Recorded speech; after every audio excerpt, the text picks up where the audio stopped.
Please be seated and turn your literature books to page 2.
in Dharma.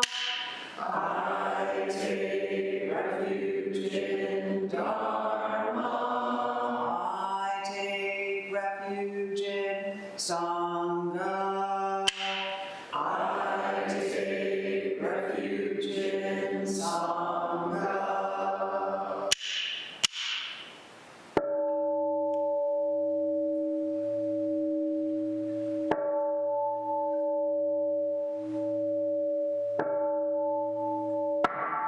The 5 remembrances. I am of the nature to grow old.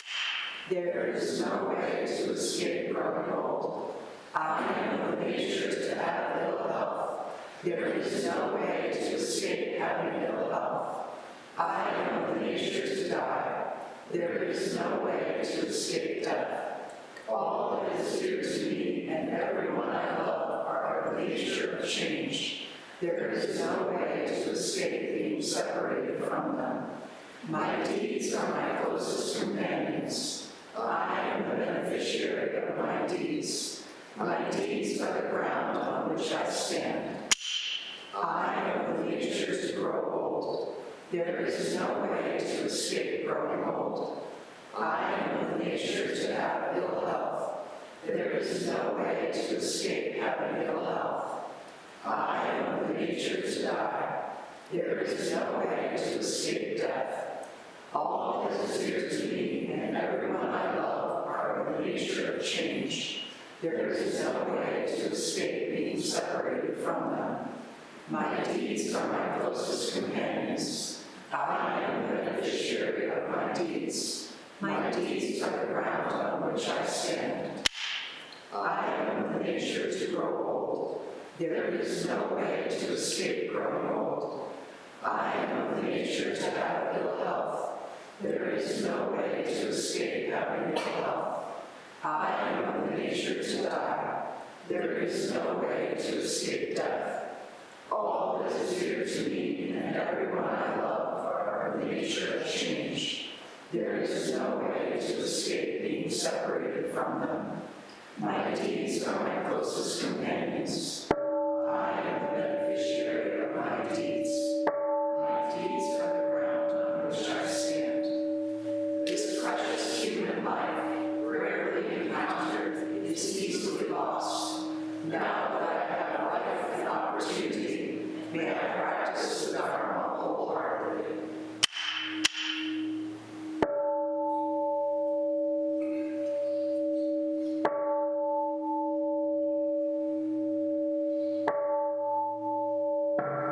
Mahayana refuge.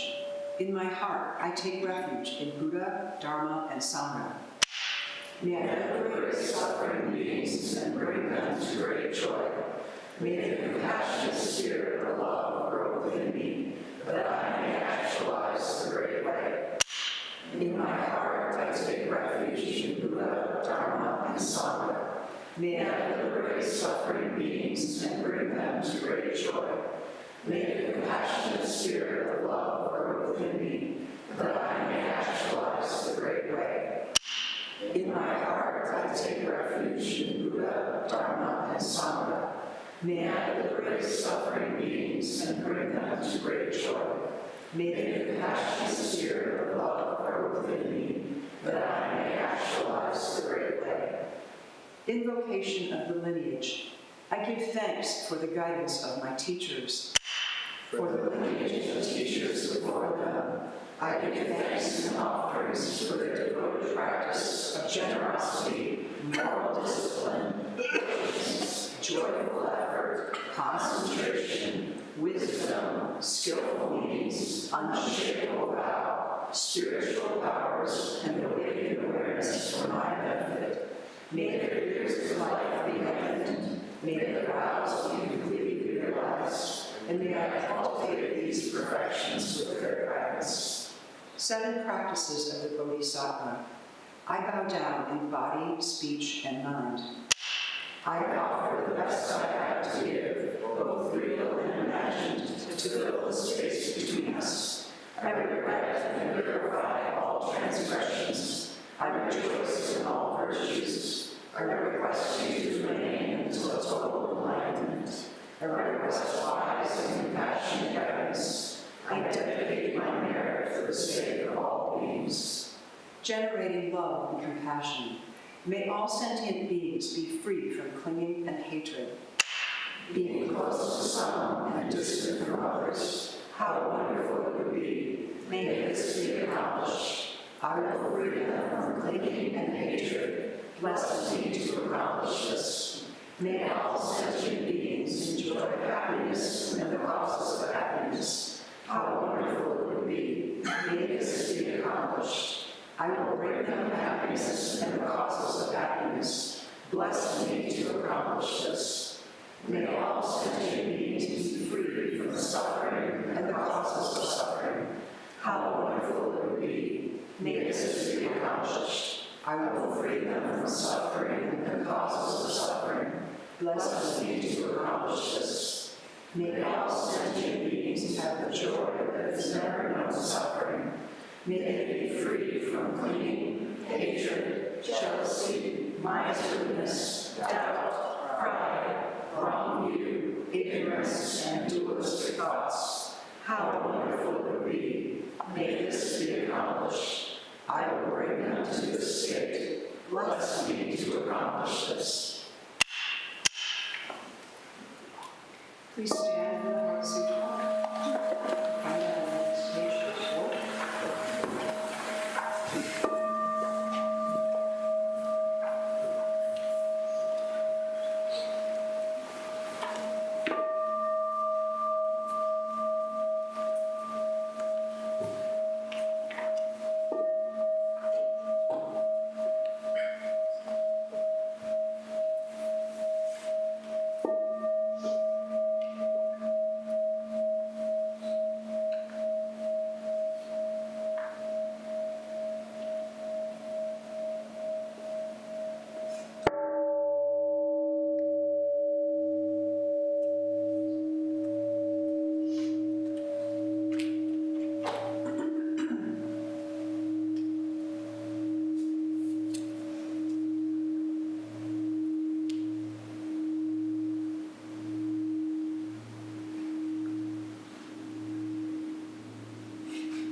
Great Prajna Paramita Heart Sutra.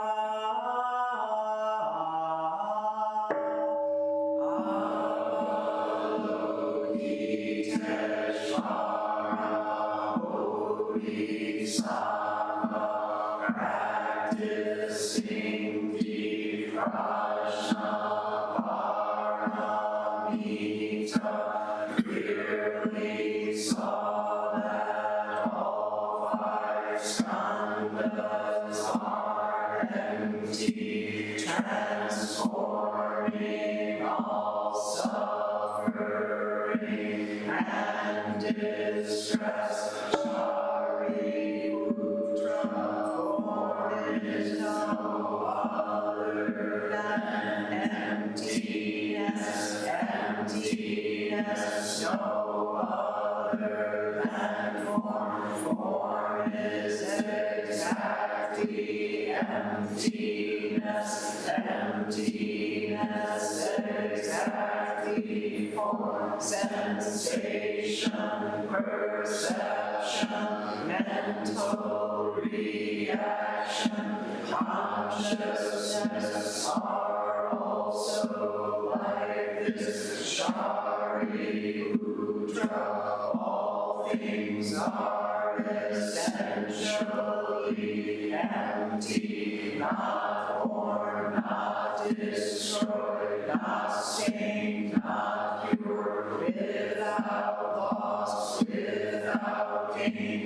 Therefore, in empty emptiness. There is no form, no sensation, perception, mental reaction, consciousness, no eye, ear, nose, tongue, body, mind, no color, sound, smell, taste, touch, object of thought, no seeing, and so on, to no thinking, no ignorance, and also no ending of ignorance, and so on, to no old age and death, and also no ending of old age and death, no suffering, cause of suffering, cessation,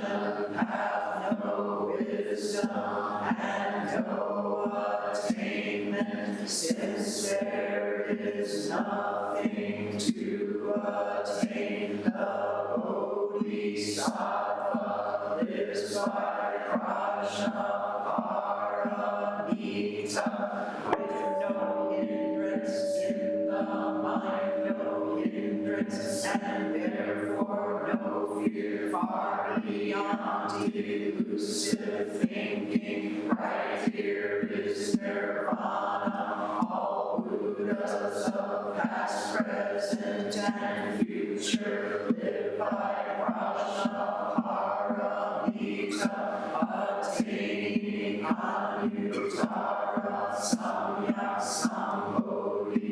Therefore know that Prajnaparamita is the great sacred mantra, the great vivid mantra, the unsurpassed mantra, the supreme mantra, which completely removes all suffering. This is truth, not mere formality. Therefore set forth the Prajnaparamita mantra, set forth this mantra, and proclaim Gate, Gate, Para, Gate, Parsam, Gate, Bodhisvaha, Gate, Gate, Para, Gate, Parsam, Gate, Bodhisvaha, Gate, Gate, Para, Gate, Parsam, Gate, Bodhisvaha. Infinite realms of light and dark convey the Buddha mind. All that is and we ourselves come forth in perfect harmony. We offer this sincere and devoted practice for the many beings of the six worlds, and dedicate it in grateful thanks to the strength and sound practice of the great Heartless Sangha and its teachers. May our virtuous actions be cleared from all interferences, and may our vows be fully realized. We especially dedicate these merits to Madame, Monica, Stephen, John, Eric, Auntie Marge, Laurie, Dwayne, Flora, Jim, Suze, Soke, Ann, Tiffany, Roger, Griffin, Christy, Chelsea, Lucille, Irene, Mary, Dan, Haifa, Jack, Darcy, Mike, Dr. Scott, Karen, Evan, Sarah, Jerry, Purin, may they have peace and healing. And to Patsy, Marjorie, Jim, Chief, Margaret, Lindsay, at the time of their deaths, and those whose names we hold in the silence of our hearts, as well as those whose names we now voice aloud.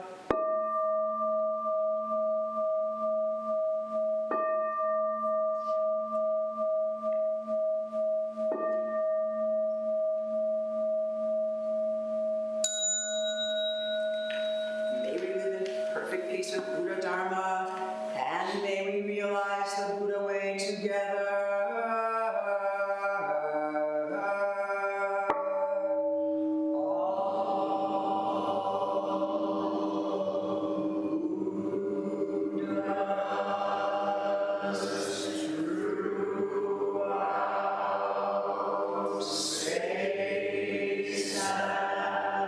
All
Thank you, everyone. Please prepare for Zazen, and Dharma School students and teachers may leave the center.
We will now recite the Song of Atonement, which you can find in your liturgy book at the top of page 8.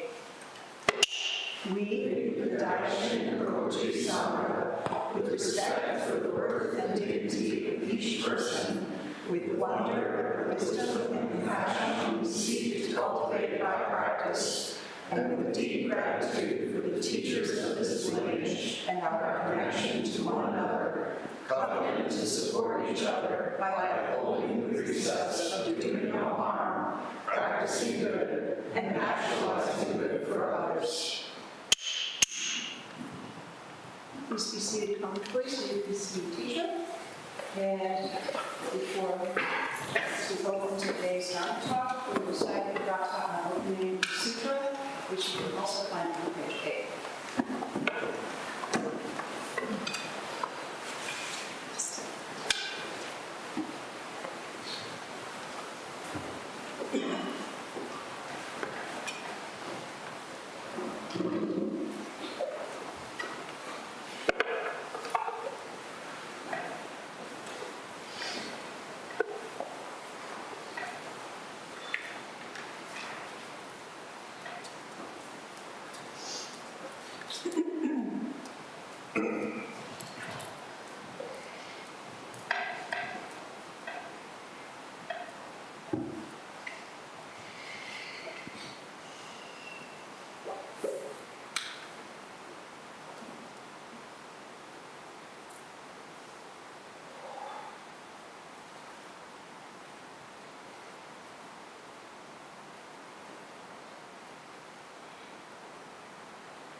Gata on opening the sutra.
Good morning, everybody.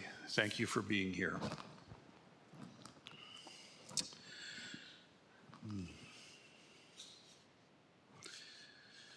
We're investigating the Lankavatara Sutra, and we're in a point where the sutra is describing for us the differences at different stages of development. And we're at a pivotal moment in the trajectory of the spiritual life. And you should know that there is a trajectory to the spiritual life. It's not just kind of a random, self-declared item. Neither is it something that you just consume and then discard. Rather, it is a process of maturation to be a full and complete person, which is what it's about. And so, in this case, the sutra is helping us to understand the distinctions between what it calls the 7th and the 8th stage of training. The sutra says the following: as long as the bodhisattva has not passed the 7th stage, even though they had attained an intuitive understanding of the true meaning of life and its Maya-like nature, and as to how the mind carried on its discriminations and attachments, yet, nevertheless, the cherishing of the notions of these things had continued. And although they no longer experienced within themselves any ardent desire for these things, nor any irresistible impulse to grasp them, yet nevertheless, the notions concerning these things persisted and perfumes their efforts to practice the teachings of the Buddhas and to labor for the emancipation of all beings. So, what's going on here? Well, it's saying that at a certain stage in development, you will have your Dharma eye, as we say, coming online. Things begin to open up. The intuitive mind begins to connect with the universal mind. The Dharma eye begins to function. And we begin to perceive things not strictly from the conditioned normal ways. So, the sutra makes bold claims. You will have an intuitive understanding of the true meaning of life. That sounds good. At last, there we are. You will have some clarity onto the Maya-like nature of things. Maya meaning illusionary, the insubstantiality-ness of things. And you will have some insight into how the mind carries on its discriminations and attachments to things. That's a lot of mojo going on there. That's pretty significant, pretty substantial, actually. Now, things have to be understood correctly here. Any object of the sense minds, things seen, heard, smelt, tasted, touched, thought structures from the mind, feelings, all of these are things, objects of perception, you see. And as far as it goes, a bodhisattva at this level of development will not be susceptible in the same way to ardent desire and clinging for these things. A practitioner of less skill will still perhaps be in the sway of these pulls and these pushes. Neither will a bodhisattva at this stage be given to have impulses to grab and control these things. So the coarser external expressions, the coarser internal expressions of suffering have been unconnected, disassembled. And yet, the sutra goes on to warn, these basic orientations towards things, right? In the mind appears form of some kind or the next, a sound, let's say, a tempo that's too fast, or the call of a bird that we find pleasing, or pick your experience, an itch on the nose, say. This form appears in mind, as mind. And with this appearance then comes name.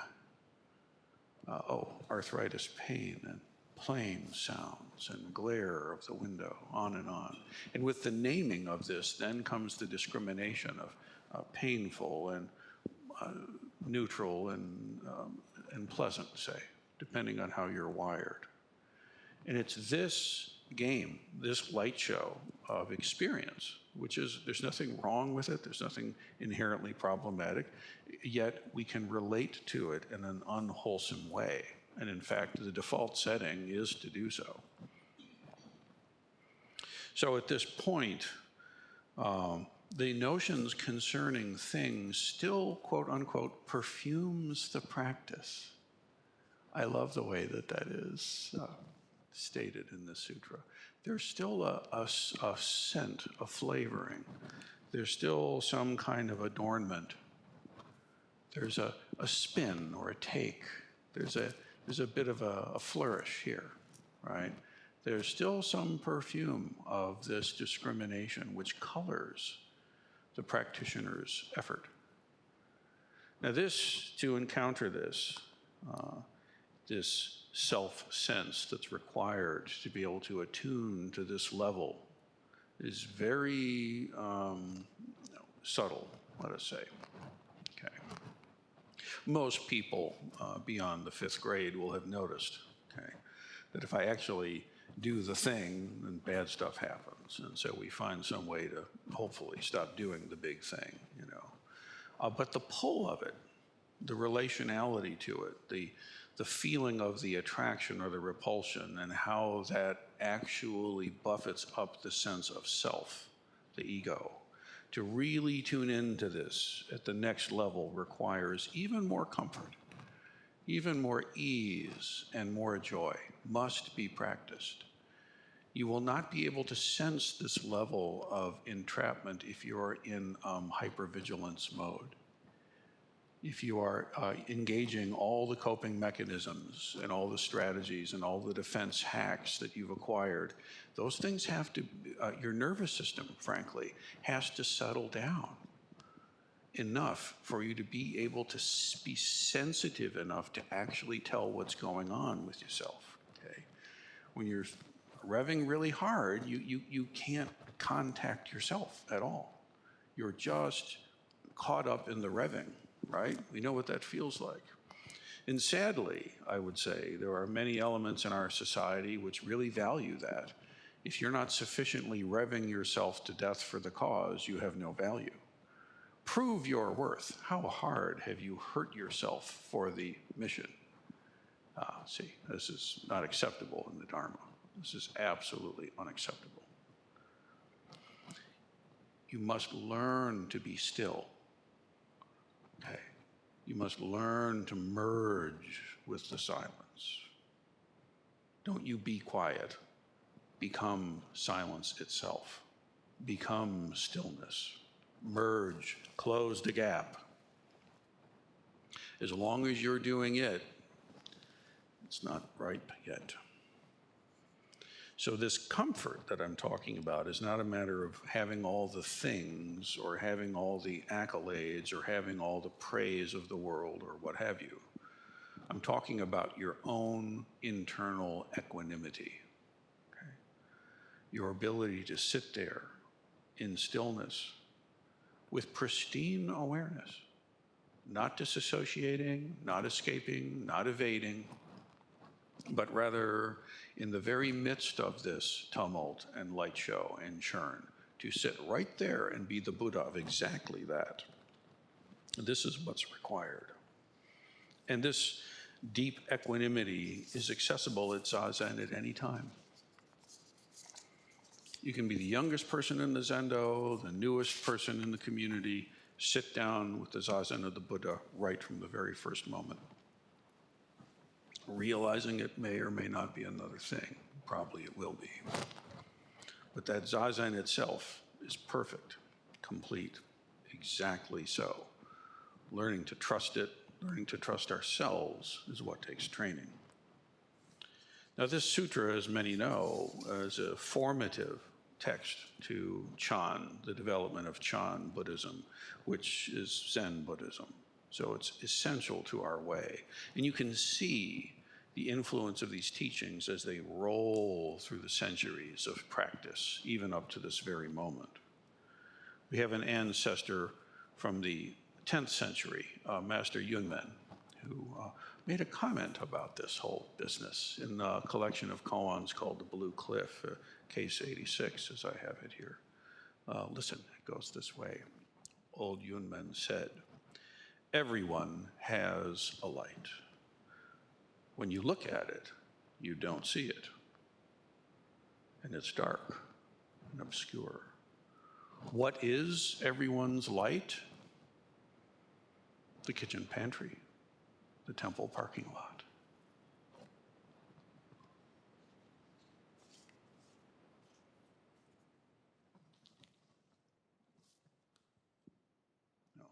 continue. A century later, Master Yan Wu wrote some letters and took up the same business. He said, fundamentally, this great light is there with each and every person exactly where they stand. Empty, clear, thorough, spiritually aware, all-pervasive, blissful, clear light, Buddha mind, Tathagata Garba, Anyutara, Samyak Sambodhi, all the things, right? Thusness, suchness, Buddha nature. There's lots of language for this. And the language of choice depends on the disease that's presenting. So don't fix upon the term. The letter here says it's called the scenery of the fundamental ground. No need to get trapped in a cul-de-sac with such words. It's pointing to you. It's pointing to your true nature. Sentient beings and Buddhas are both inherently equipped with it. That is, wise ones and fools are absolutely the same. The small wave and the giant tidal wave are all of the same nature, water. It is perfectly fluid. This Buddha nature is perfectly fluid, perfectly boundless. It fuses everything within itself. There's no gap between it and anything, I would say. It is within your own heart, and it is the basis of your very own physical body. It is the basis of the 5 heaps of form, sensation, perception, mental reaction, consciousness that we chanted in the Heart Sutra. The very stuff of existence itself is thusness, suchness, Buddha nature, your true self. It has never been defiled, it has never been stained, and its fundamental nature is still and silent. This is painting the picture not of original sin, rather original perfection, the inherent perfection of all things. But if that's true, why all the drama?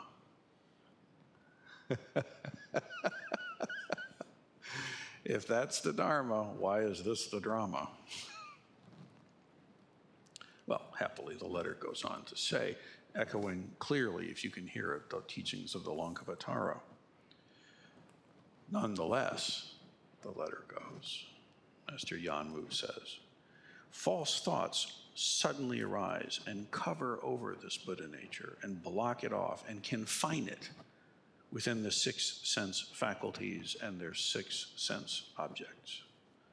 Sense faculties and objects are paired off, and in this pairing off, we begin to become stuck. We begin clinging. We become attached. You grasp at all the various objects and the senses and the scenes you encounter, and this produces all sorts of continuing false thoughts, and the culmination of this sinks us down into the toils of birth and death, unable to attain liberation. So it's pointing here to the way that we see things, the way we thing things. We make a thing out of the thing, and now it's a thing, because we thingized it. And now that it's a thing, you have to deal with the thing, and there's a you with the thing. You see? And the ego is not interested in your happiness. It's simply interested in its own self-perpetuation.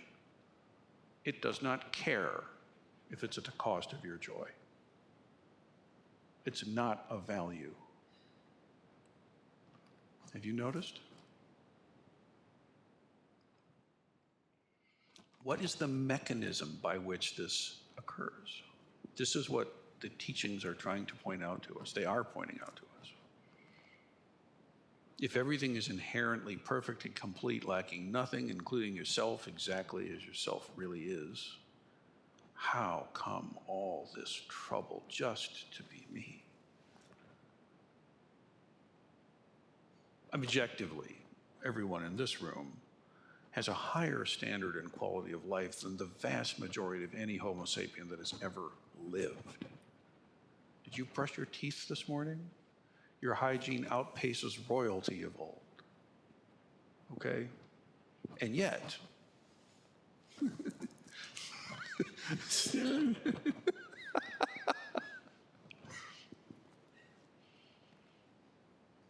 so keep brushing your teeth, but what about this freedom?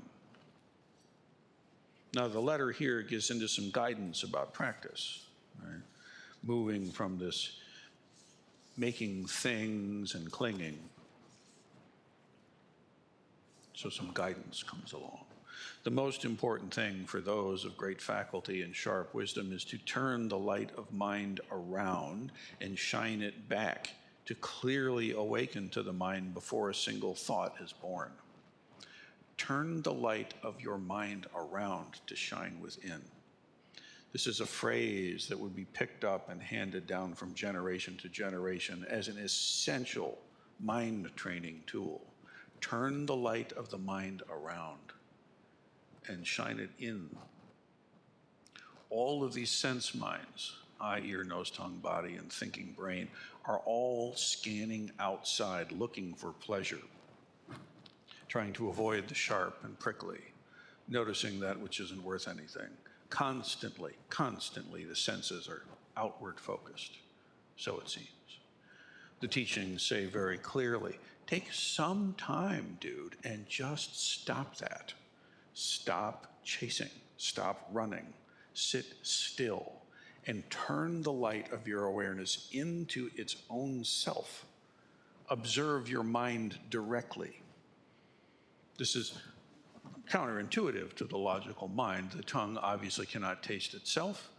My eyeball is not capable of seeing its own reflection. I cannot hear my own ear. What is this business of the mind seeing mind? It can be done.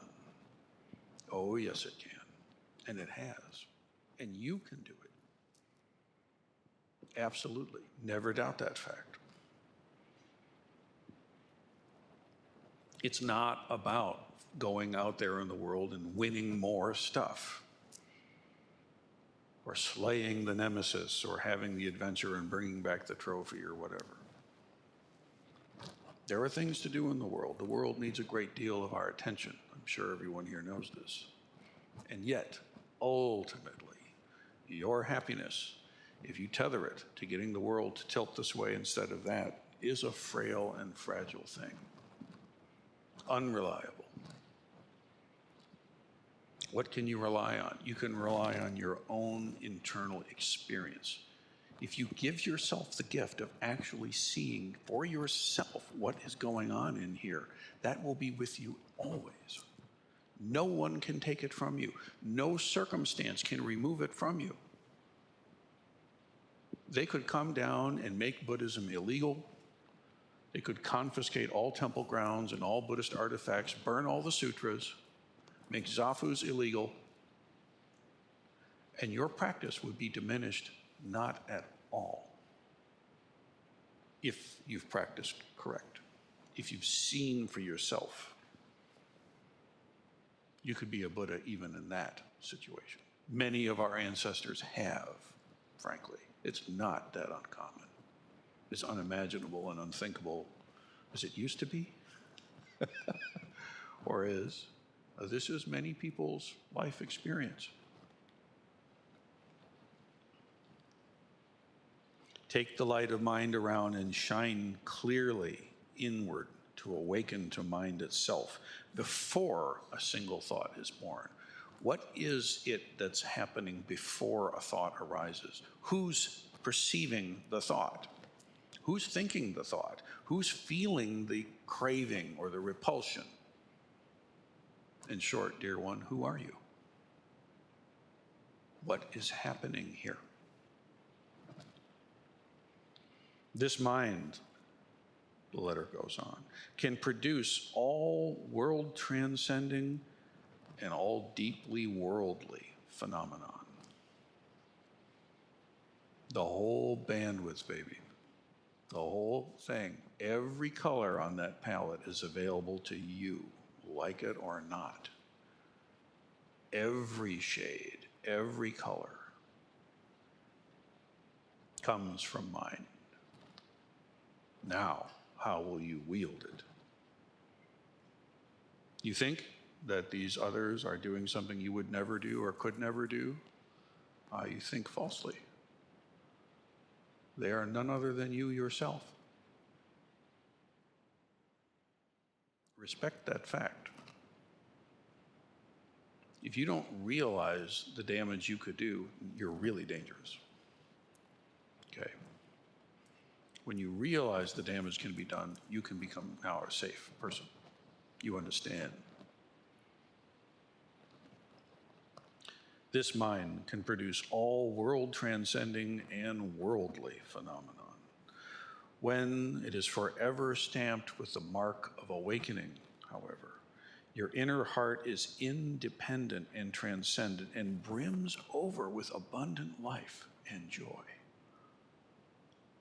Right in the mud, exactly in the furnace, suddenly the great life is expressing through you. And the crazy thing is, it always has been. Even with my troubles and foibles and mistakes. Not dependent on your triumphs and your glories and your awards either. Just inherently so. Yet, as soon as you rouse the conditioned mind and set errant thoughts moving, then you have obscured this fundamental clarity, which you have the power to do. Sad to say, you are the master. You are in control. You cannot defer this to anyone else. There is no outsourcing this job. And, dear one, you are no one's victim. Bottom line, it comes down to you. Not your teachers, not your ancestors, not the culture around you, not your parents. You actually are on the high seat of your own life. Never underestimate that fact. Feel it, please.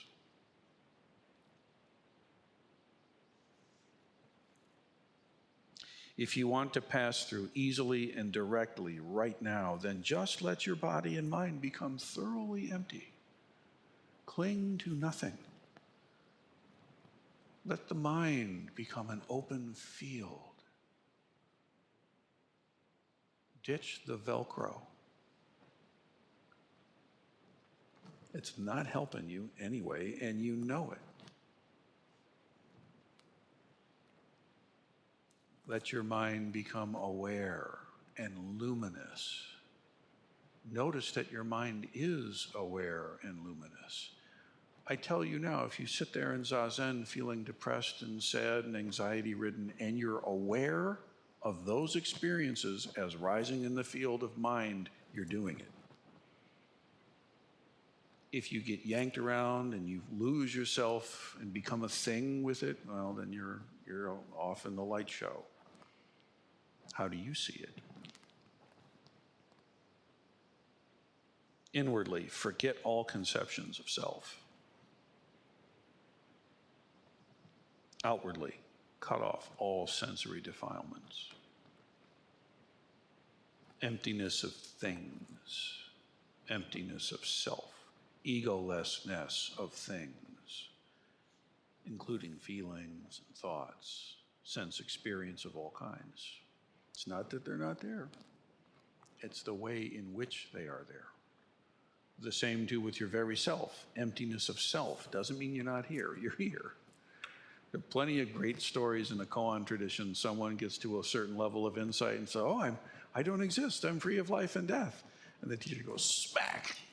Oh, ew, why would you do that to me? Oh, where's your freedom? No self? How'd that feel? Ow.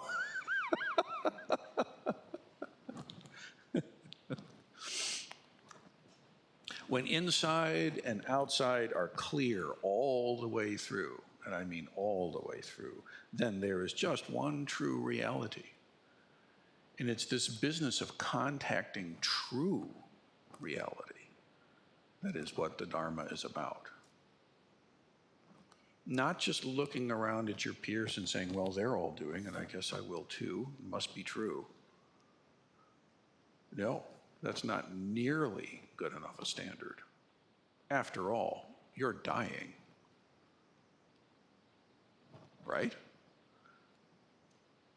Think about it. All the issues and dramas, and now you have a heart attack, right? In that moment of that heart attack, everything else becomes quite clear about how much of a priority it really ought to be. Don't wait for the heart attack to have this insight. Practice it now and have your heart checked. Then ears, eyes, nose, tongue, body, conceptual mind, form, sound, smell, flavor, touch, and conceptualization of phenomenon. All of these are established based on that one true reality. This is where you see, you enlighten all the minds. It's a delightful thing to see and hear and taste and touch and feel. It's lovely, it's delicious, it's a miracle. Enjoy it. But the only way to truly enjoy it is to realize yourself. Otherwise, it's disordered. We take the cheap facade to be something durable, and it is not. This one reality stands free of and transcends all the entangling phenomenon. It also is all of the entangling phenomenon. The myriad phenomenon have never had fixed characteristics. They are all transformations based on this very same light. No wave on the ocean has ever had a fixed form. They all express ocean. If you can trust this oneness, then with one, this is very important, if you can trust this one truth, this one reality of yourself, then with one thing comprehended, all things are comprehended. With one thing illuminated, all things are illuminated. With one sentient being saved, all beings are saved. Upon his awakening, the Buddha is said to have said, "Isn't it miraculous? At once I and all beings have attained the great way." Of all the things to say upon attaining great enlightenment, how is it that that's true? You have to see it for yourself. It happens a lot, honestly. People will come into sesshin, which is the deep kind of end of Zen training, be at a very deep retreat. They'll be on day 3, let's say, or 4 of a great meditation, deepening process. The mind becomes clear, becomes stable, settles down, and suddenly the perception of a cabbage leaf rising from your soup catalyzes great awakening.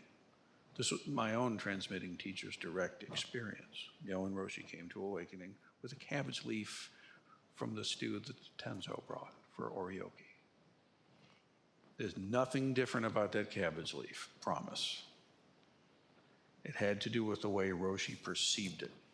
And he could not perceive it that way without settling down and knowing how to have the nervous system settle and be pristinely aware. See, part of that is the liturgy is meant to bring power and to bring energy, boom, boom, boom, boom, boom. It should be bringing energy. It should be bringing power. It should be bringing clarity, getting that battery charged, bringing energy to the body, and then sit, boom. Take that energy and focus it. Focus yourself. You see, the near enemy to good zazen is like groggy, slumbering zazen. Be very careful with this. Don't put up with it. Your meditation time is not just a near nap. Okay?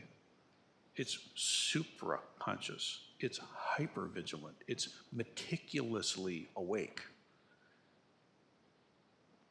It's as though you were walking in the temple grounds and you step on a twig and you break the twig and the deer that's there goes and watches with great precision, full attention, as if the heart attack begins and you're like, what? And you're paying attention and you're watching and you're feeling. It's like this. The bow is drawn, the target is in sight, you haven't let go, and you need exactly just the right moment. These point to the feeling. You are noble. You are worthy. You are dignified. You have the seat of the Buddha. Practice like it. Manifest this nobility. Manifest this dignity. There are many indignant things happening right now. Have you noticed? Many things. Nonetheless, perhaps all the more, rely on your inherent dignity. Nothing can tarnish it. You can. I bid you please not. If you can trust this oneness, then with one thing comprehended, all things are comprehended.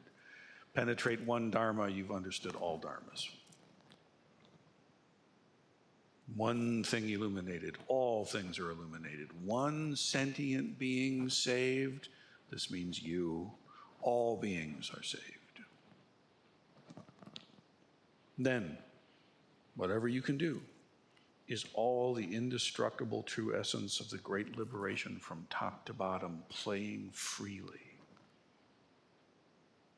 And that's what it's about. True human life. Miraculous freedom. Not bound by causes and conditions. Windfalls or diagnoses. Unwelcome. In closing, the letter says, all the myriad things are neither opposed to nor contrary to your true self. All things are neither opposed to or in contrary to your true self. The drama is it too, dear one. The light show is nothing other than it as well. Directly pass through to freedom and make this one whole. It has been this way since time from before beginning.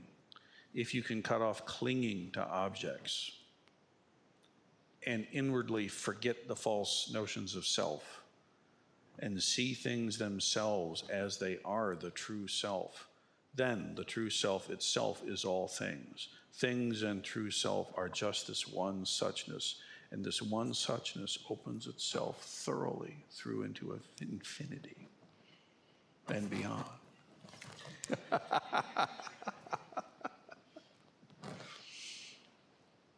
Sound compelling?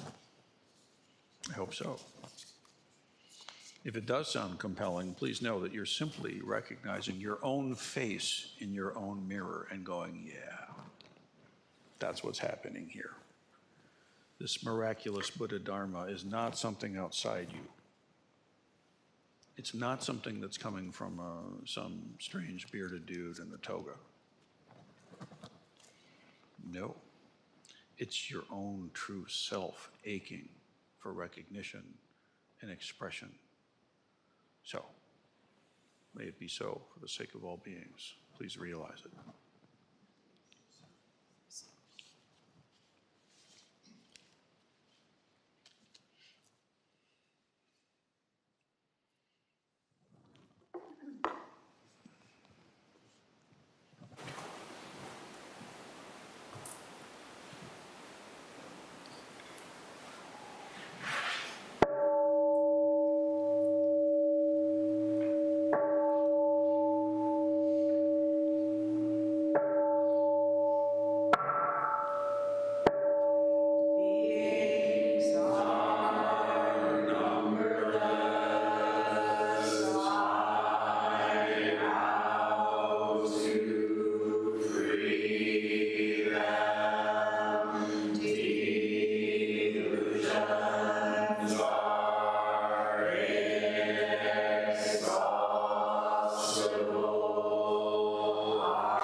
to end them. Dharma gates are boundless. I vow to enter them. The Buddha way is unsurpassable. I vow to embody it. Beings are numberless. I vow to freedom. Delusions are inexhaustible. I vow to end them. Dharma gates are boundless. I vow to enter them. The Buddha way is unsurpassable. I vow to embody it.